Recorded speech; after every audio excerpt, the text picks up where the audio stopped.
हर हर महादेव। भोलेनाथ सभी भक्तों की मनोकामना पूर्ण करें। हिंदू धर्म में प्रदोष व्रत भगवान शिव को समर्पित है।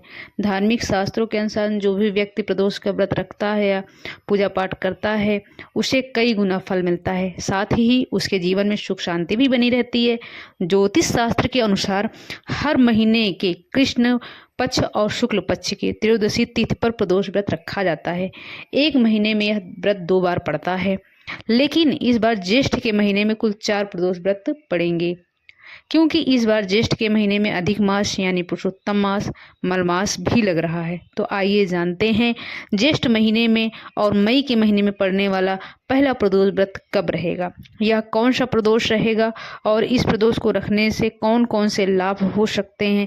साथ ही आप जानेंगे प्रदोष काल के समय के बारे में। इस बार ज्येष्ठ महीने की कृष्ण पक्ष की त्रयोदशी तिथि 14 मई दिन गुरुवार को सुबह 11:21 से शुरू हो रही है और त्रयोदशी तिथि का समापन 15 मई शुक्रवार को सुबह 8:31 पर होगा। इस बार त्रयोदशी तिथि 2 दिन पड़ रही है। देखा जाए तो 15 मई शुक्रवार को उदय तिथि के अनुसार त्रयोदशी होगी, लेकिन प्रदोष व्रत उस तिथि में रखा जाता है जिस दिन प्रदोष काल का समय भी त्रयोदशी तिथि में प्राप्त हो। इसलिए इस बार का प्रदोष व्रत 14 मई दिन गुरुवार को ही रखा जाएगा। यह गुरु प्रदोष व्रत रहेगा। गुरुवार का दिन होने के कारण यह दिन बृहस्पति देवता को भी समर्पित रहेगा। ऐसे में इस व्रत का महत्व और भी अधिक बढ़ जाता है, क्योंकि इस दिन व्रत और पूजन से जहाँ एक और भगवान शिव की कृपा प्राप्त होती है, ज्ञान सुख समृद्धि संतान प्राप्ति और शत्रुओं पर विजय प्राप्ति का आशीर्वाद मिलता है, वहीं यह व्रत कुंडली में गुरु ग्रह को भी मजबूत बनाता है और पितृदोष या फिर अन्य नकारात्मक ऊर्जाओं को भी समाप्त कर देता है, जिससे जीवन में सुख शांति आती है। इस दिन शिवलिंग का पूजन करने के अलावा केले के वृक्ष का पूजन और केले के वृक्ष में जल जरूर अर्पित करना चाहिए। इससे बहुत अधिक लाभ होता है।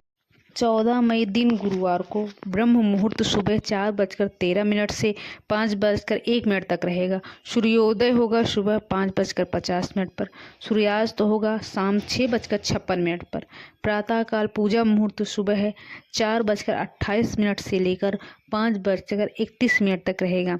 इस दिन प्रीत योग शाम 5:53 पर रहेगा। बाद में आयुष्मान योग भी प्रारंभ होगा।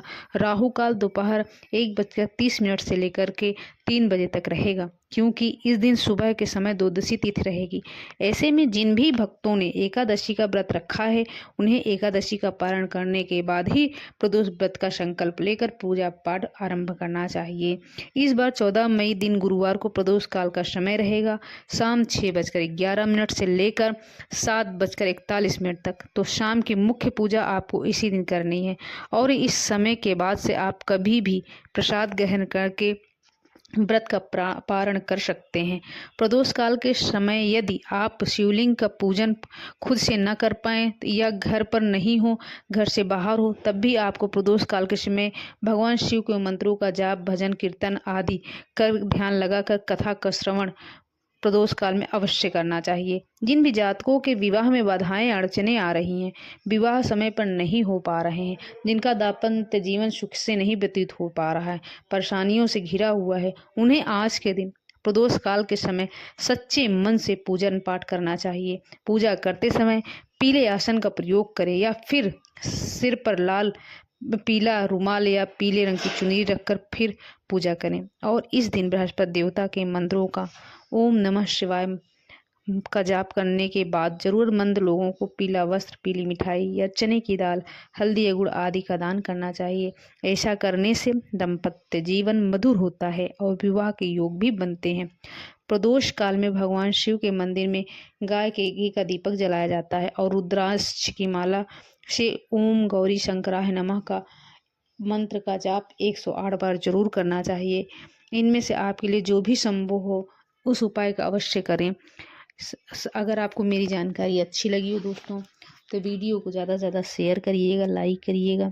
तब तक के लिए हर हर महादेव।